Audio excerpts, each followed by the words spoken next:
Hey everyone, in this tutorial, I'll show you how to use the Durable AI Website Builder in 2026.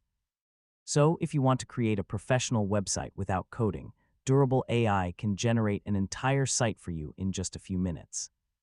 First, sign in to your Durable AI account and open your dashboard. If you're new to the platform, create an account and complete the setup process before getting started. Next, click the option to create a new website. The AI website builder will ask for basic information about your business, service, brand, or project. Now enter your business name, industry, and a short description of what you do. The more accurate your information is, the better the AI can customize the website. When you're satisfied with the final result, publish the website and make it available online. You can also connect a custom domain if you want a more professional web address. Finally, continue updating your content and exploring additional AI-powered features.